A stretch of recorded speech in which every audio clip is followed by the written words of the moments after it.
Welcome, everybody. This is going to be an exciting time. I'm going to introduce one of my favorite people in the world, the dynamic and energetic and insightful Sandra Champlain, who's the author of We Don't Die and also has the radio program of the same name that's hugely popular. As we do the AREI registrations, and we ask people how they learned about AREI and about the symposium, they always, many of them will say, well, it's from Sandra Champlain's We Don't Die radio. So I'm anxious to hear what Sandra has to say today about her questions that she has had answered and what it is that she's learned. So without further ado, we'll just give it over to Sandra. Hello, everyone. And this goes to people watching the replay and those that are here live. I know I have many friends that wanted to join and watch it right now, but they couldn't. So I understand. So you're welcome to watch the replay, and I'm glad you're here. And first, just a big thanks for being here. There's plenty of places you could be at this hour of your day. We have people watching from all over the world, and I want to thank you from the bottom of my heart for being here. I want to thank the AREI, the Afterlife Research and Education Institute. Little did I know long ago that I'd be doing what I'm doing now and be affiliated with such a powerful group of people with so much love and compassion that are really out to share the reality of the afterlife, help people through grief, and help people have a powerful life. And so that's why I'm here. That's part of my mission as well. A little bit about me. I am indeed the author of the book called We Don't Die, A Skeptic's Discovery of Life After Death, and I brought the copy to show you what it looks like. Little shameless plug for that. And I'm also the host of We Don't Die Radio, which is on iTunes and YouTube. And I now have 257 hours of episodes of interviewing really great people about why they believe in the afterlife. There's a lot of talk to help through grief, and also some great tools about living life. And why am I doing this? Where did this all come from? Originally, back in the mid-90s, I went through a tremendous fear of dying. And my mom speculates it's because I worked in nursing homes and saw a lot of death. I really don't know exactly why it all started, but it had me go on a very secret journey. Is there any evidence of the afterlife? And I didn't do this so I could share it with anybody. In fact, I knew I would never share my findings with anyone because I used to think people that spoke about the afterlife and angels and metaphysics were a bunch of, well, I would call them weirdos, you know, and so the last thing I would ever think is that I would be in this chair today on this live Zoom meeting. But here's what happened. In a very short amount of time on my journey, I got introduced to so many different things, which I'll be talking about right now, this evening, or this morning, wherever you are. And they're all different things that had me really believe that the afterlife was reality. Now, after I got much of my information, in fact, my book was published in 2013. I have so much more, and that's why I'm so excited about bringing you the latest evidence that I have right now. But I had no intention of telling anyone because I got to the place where my fears were rested. But I'm no author, I'm no smart person who's ever going to listen to me. I have a day job of being a chef. I work with race car teams, traveling the country of the United States with my mom. So I didn't think anybody would think I was a credible expert on the subject. So I kept my mouth shut. And of course, as things would go, I'd be sitting next to somebody on an airplane that would lose a loved one. And I had this guilty conscience that I really should tell people about what I knew, but I didn't at that time. Fast forward to 2010, my dear father passes away, and I went through the most dark, depressing time of my life through grief. I was very close with my dad. In addition, I had real close relationships with my family members, and as we often hear, how siblings fight when a parent dies. That's exactly what happened in our case, and I became estranged from my siblings, and the depression was awful. I could understand at that time how people contemplate ending their lives or actually do.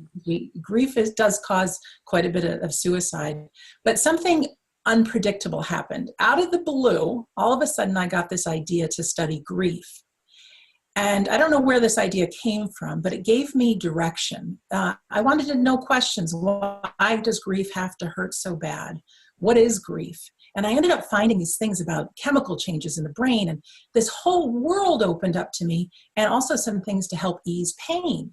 So I took everything I put together, and I created this audio called How to Survive Grief. It still exists. And I started giving it away on Facebook.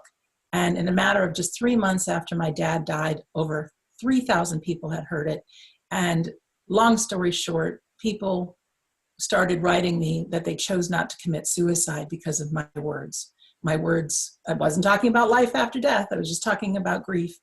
But I knew then that if this is helping people through the pain of grief, if it's giving people some things to alleviate the pain, I need to get it out to the biggest population I could. And so, as luck has it, I meet a publisher and I pitch my story, and I've never written before in my life. How soon can you have this written? And within 2 months, We Don't Die was written, and just a few months later, it was published. The thing, why I titled it We Don't Die, and I believe a few things.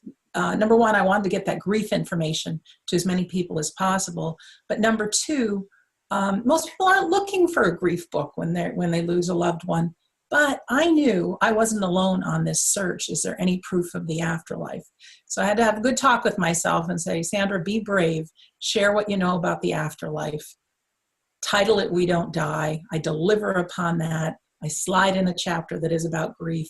And then I also talk about how to have a powerful life. Because if we aren't, or if we don't die, then what the heck is our life about, right? So I love that AREI and this group really embraces helping humanity live a good life as well. So if it's okay with you all, I would like to share my screen and just show you why I believe in the afterlife. All right? I don't have great technology, so if you end up seeing some things you shouldn't, I apologize, but here we go. Let's see. Okay, this is where we're going to start out. Hopefully this is working. Can I get a thumbs up if you can see my screen? Yeah, thanks, Wendy. Okay. Why I'm showing this screen first is just because I'm so grateful to our friends with the Afterlife Research and Education Institute who put on these weekly global Zoom meetings on all kinds of different topics, in fact. And this coming September, we will be having the Afterlife Symposium in Scottsdale, Arizona. And if you're watching this sometime in May or beginning of June, there's still some discount pricing, but this is the best place on planet Earth to find out about the afterlife. So many great speakers will be there, and there'll be probably close to 800 people that will become your friends for life. So let's move right along. If I can figure how to, here we go. My next screen is, I created this because there are people that think there's no way the afterlife is real. Can't be proven. It's never going to happen. A lot of us feel uncomfortable talking to our friends and family about the afterlife because we don't want them to think we're crazy. But I want to introduce you to some people that the world thought was crazy. And on the top left, we have our friends Orville and Wilbur Wright, who even the US government laughed at them. There's no possibility that you could have a flying machine. And thanks to them, look at the world we live in. Commerce and so much cannot happen without the airplane. These are two men that never gave up on their dreams, and look where we are now. Thomas Edison, fantastic man, failed over 1,000 times to create the light bulb. All of the world thought he was a raging lunatic, but there's no way this is going to happen. The world says maybe people in America will go for this thing called electricity, but certainly not anywhere else in the world. And because of Thomas Edison, we're speaking today. We have lights and electricity and so many other inventions. In fact, before Thomas Edison passed away, his last few words were, "It's very beautiful over there." He's one of those stories that he looked up into heaven and could see into the hereafter. And those were his final words. And one of the things he was working on before his death was an instrument to try to record voices of our loved ones in the hereafter. And Henry Ford, too, I just love him. He was a strong believer in reincarnation, that he couldn't have been as smart as he was by just having one life. And people laughed. There's no way there's going to be a horseless carriage. It will never happen. So I want to just open up everybody's mind to, as human beings, we have this inner voice that's not necessarily our friend. And it, doesn't necessarily say nice things to you. It's the one that says we're going to lose a few pounds, or I'm 52 years old, still single. That voice says I'm going to be a spinster all my life, never find love. But is it true? No. But that's what our voice does in our mind. So this great quote by Arthur Schopenhauer says, all truth passes through 3 stages. First, it is ridiculed. Second, it is violently opposed. Third, it is accepted as being self-evident. And if you look at these 3 examples, living here we are in 2018, of course it's self-evident. All these things are just natural to us, right? They're all regular, and so many more things. But once upon a time, people thought there's no way it's possible. And in the world of the afterlife communication, folks, I'm going to tell you that many years from now, they won't even believe that people would have thought afterlife wasn't real. So this is a beautiful picture, I think, it's called Goodbye and Welcome by artist Charles Santosa. He had a great visual that here the family is crying by the bedside of grandma, and meanwhile grandma's being welcomed by grandpa and all the relatives and even the dog and the cat, and she's stepping into the afterlife. And I'm hoping by the end of this conversation that we're having right now that you will have more faith and really get it, that the afterlife is real and your loved ones surround you and support you all the my 10th reason to believe that and the evidence of the afterlife is evidential mediums. And these are some of our most favorite people. Here we have Suzanne Wilson, Mark Anthony, the lawyer who's a medium. We all know Long Island medium Teresa Caputo, Tony Stockwell from the UK. I've also included a picture of the Arthur Findlay College, which is a place you can go and learn mediumship. And through evidential mediums, you're talking to a person and they tap into your loved ones in the hereafter, and they can very accurately sometimes give you some details. And is everybody a medium? Are there good mediums? Are there bad mediums?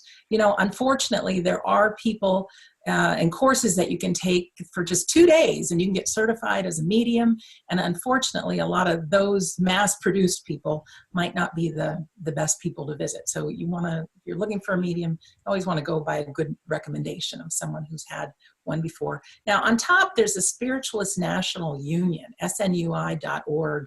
And this next slide I'm going to show you is only because if you go to the website, snui.org, it's a place that teaches so many things involved with spiritualism and involving mediumship.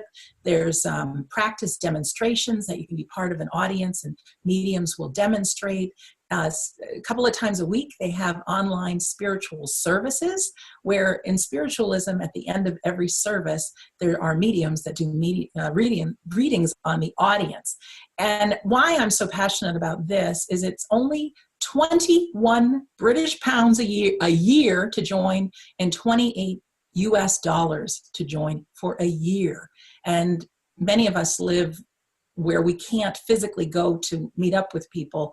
And I want to give you an example. Just yesterday, I tuned into one of their global services. There were only 4 people that attended. Only 4. And they almost closed it, but they decided to go on in case more people would like to join.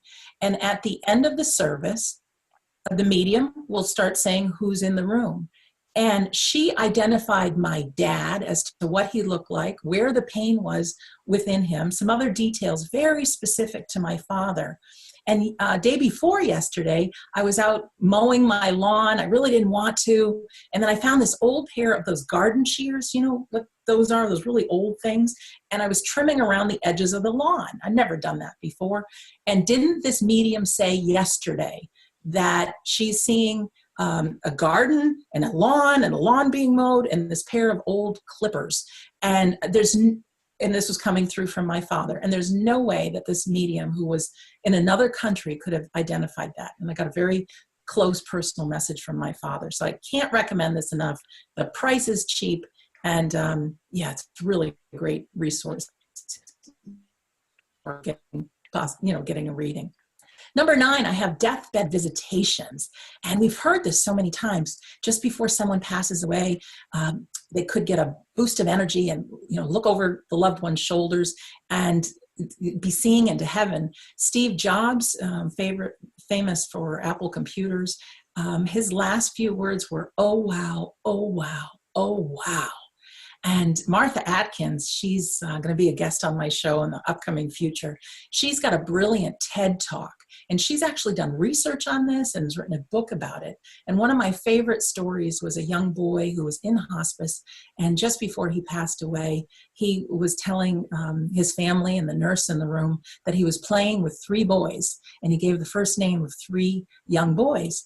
And come to find out, those 3 boys were the last 3 children that had died in that room.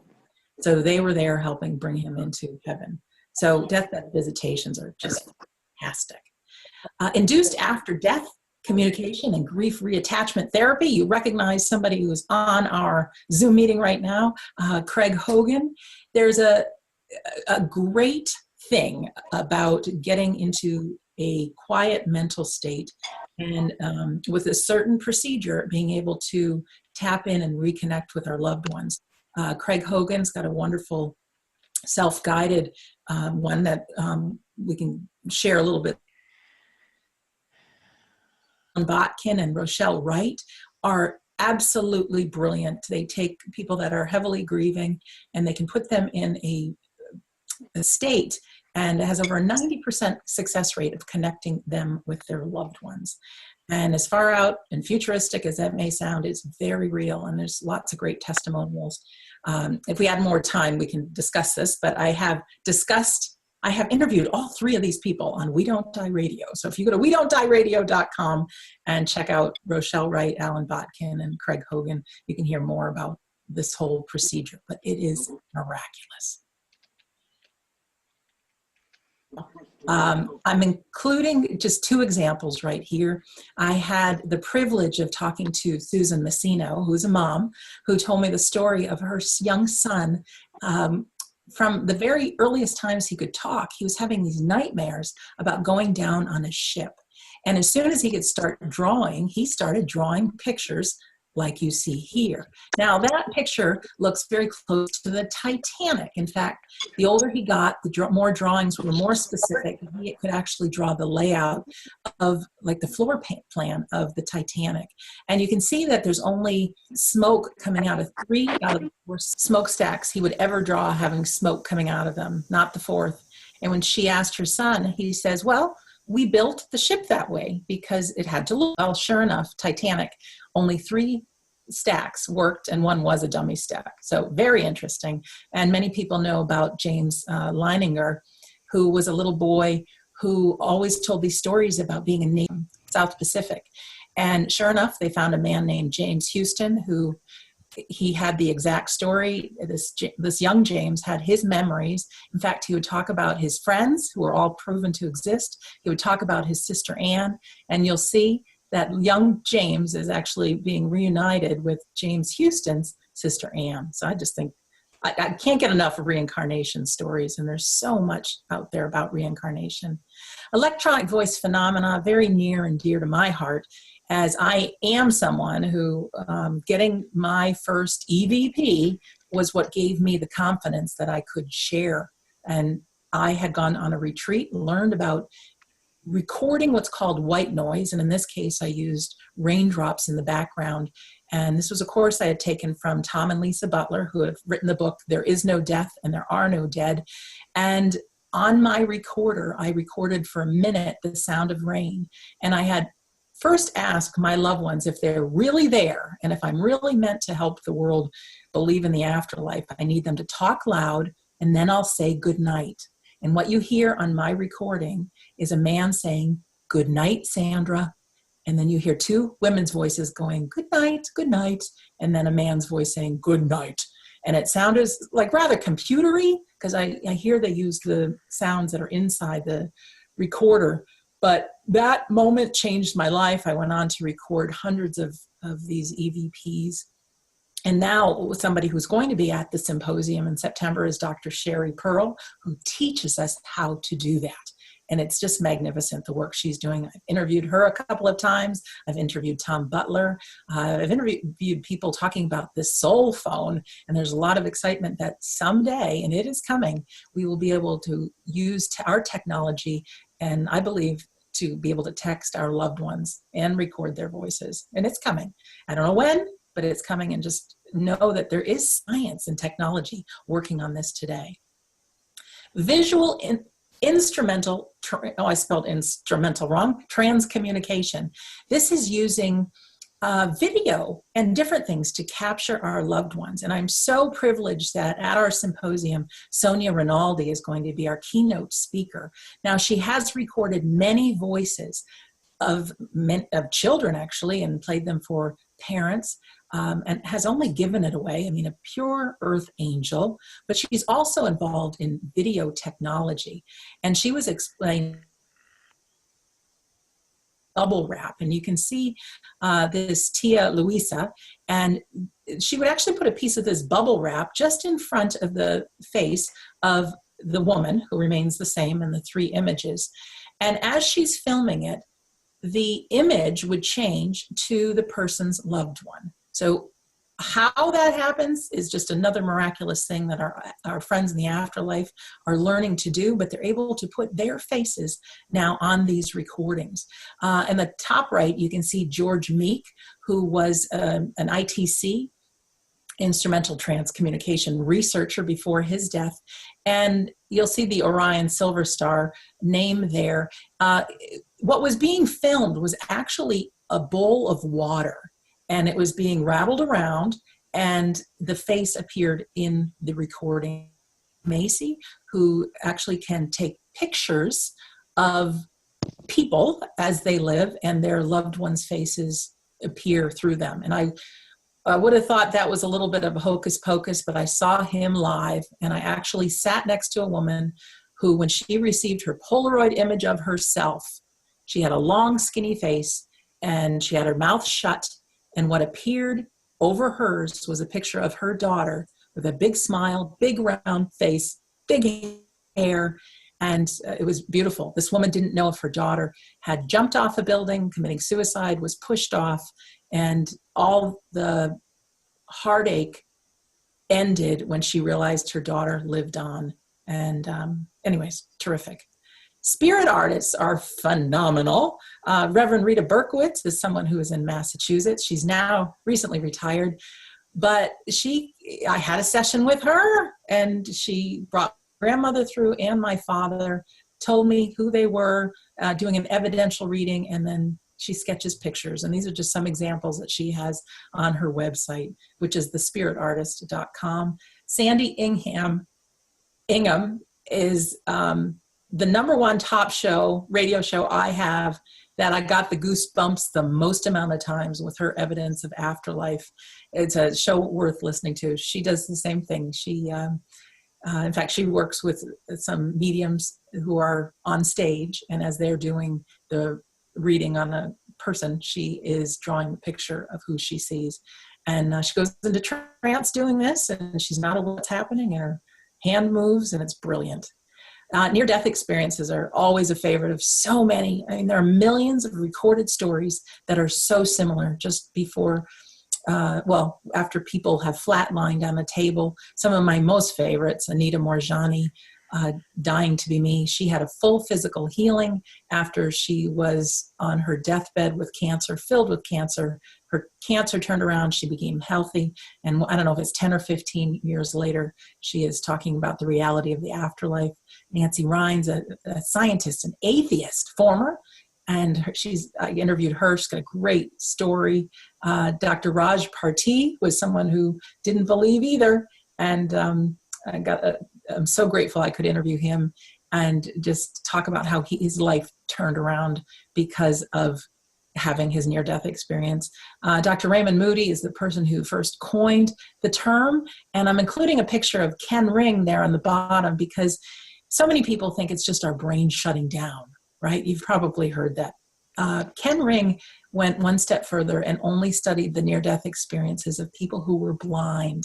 And yes, they rose out of their body, they went to the light, and so many of them saw things that were actually happening on Earth and documented it, and they couldn't have done it without vision. And so rest assured, when we transition to the other side, to the hereafter, if you have any ailments at all, you will be restored to new again.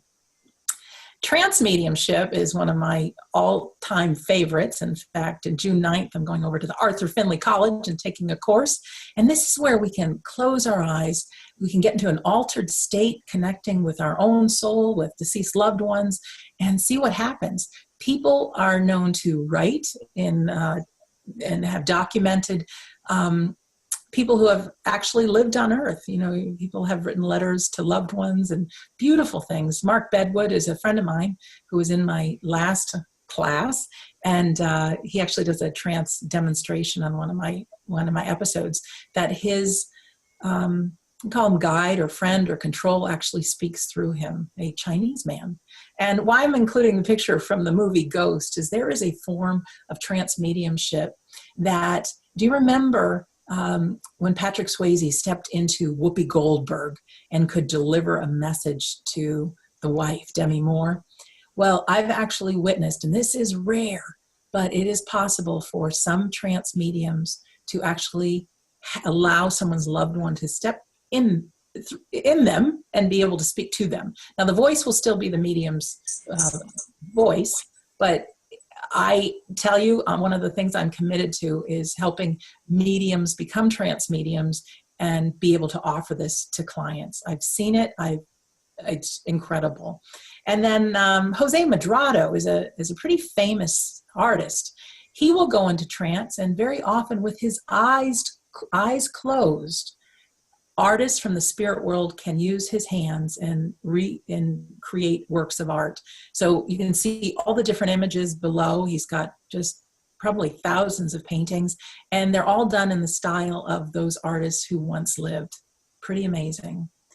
Physical mediumship. I'm delighted to say that two of the most famous physical mediums, in fact, I think personally they're the best, that are practicing and doing demonstrations, will be at our symposium. And this to me sounds so Ghostbuster, outrageous. How can it be? It really boggles my mind. I have been so afraid to share this with people because I think people will think I'm a lunatic. But I believe with my heart of hearts it's real. Let me paint the stage for you. You can see in the top, Banyan Retreat in the UK is a place that offers these seances. In fact, if you are someone coming to the symposium, there's a possibility that there might be an opportunity to attend one of these seances. It'd be separate from the symposium, but if you are interested in that, I can let you know how to contact me. And if that opens up, we will definitely be in touch. But the room is dark. And which, leads the mind to say, well, if it's dark, maybe there's a magician there. But no, the medium is actually strapped down very tightly to the chair. And you can see David Thompson, this white stuff coming out of him. Well, that white stuff is called ectoplasm. And again, sounds very Ghostbuster-like, but I'm going to tell you a nice story about Ghostbusters in a second. But our loved ones can use their I think it's called ethereal body, and actually step into this veil and make themselves real again. And I have the picture of Dan Aykroyd there because I, for the longest time, had a problem saying seance or ectoplasm because I really thought people would think I'm a lunatic. And, I don't talk openly about this either. I don't, not telling people everywhere, except for people interested on the radio show and here in the Zoom meeting. But Dan Aykroyd's father had the chore of cleaning up his father's belongings after he passed away. So in this big chest, inside this chest were all kinds of documents in notebooks about the seances that had the people they had, the people that rematerialized that were long dead. So young Dan Aykroyd grew up hearing stories of ectoplasm and Ghostbusters, and that's the basis of, his comedy, Ghostbusters. So you don't have to feel strange in sharing it. I bring up Leslie Flint, who's in the blue picture up at the top. He actually would have a ectoplasmic voice box that would be on his shoulder and could speak separate from himself. Sometimes he was in trance, sometimes he wasn't. And these voices, people would step in and would be able to talk to their loved one. And there are thousands of hours of recorded conversations through Leslie Flint. In fact, Mary Beth Mann Spank, I believe is her full name. She's going to be doing a presentation, and it's going to include some of the works of Leslie Flint. And he was extreme. No one could prove him to be a fraud, that he could throw his voice and give accurate communication. Scott Milligan you'll also meet him at the symposium along with David Thompson. He is a practicing physical medium who I get to see at Banyan Retreat. And he's my friend, and he's going to do a couple of presentations at the symposium. Passionate young man to help bring physical mediumship back to the planet. It died long ago. Many people died over the course of many wars, and people thought this is fraudulent, and certainly there were a lot of con artists that came about and would con people for their money. So the art of physical mediumship, it didn't die out completely, because there are hundreds of these home circles that are practicing around the world, getting communication with their loved ones and people in the spirit world. But I can understand why they aren't coming out, because it can sound so skeptical, something that happens in a dark room, so people stay quiet and undercover about it, but it's real. And then Alec Harris was probably the most well-known medium that instead of being in the dark, very often there would be just very low light or red light. And it is said that over 20 people per night would step in and actually rematerialize. Pets would come through. And I know to many this might boggle the mind and seem impossible, but there's so many things that we don't understand. We don't understand how our cellular technology works, and it's real. So I say just give it time, and it's fascinating. So another reason to go to the symposium, though, and see some of this, people speak about these things. And then, Ann Harrison is with us here in our Zoom group right now. This is a little picture of Dan Aykroyd and his father talking about their belief in the afterlife. Our creator of Sherlock Holmes, Sir Arthur Conan Doyle, he sure believed in spiritualism. Stuart Alexander, I've had the pleasure of meeting, and he is a physical medium as well.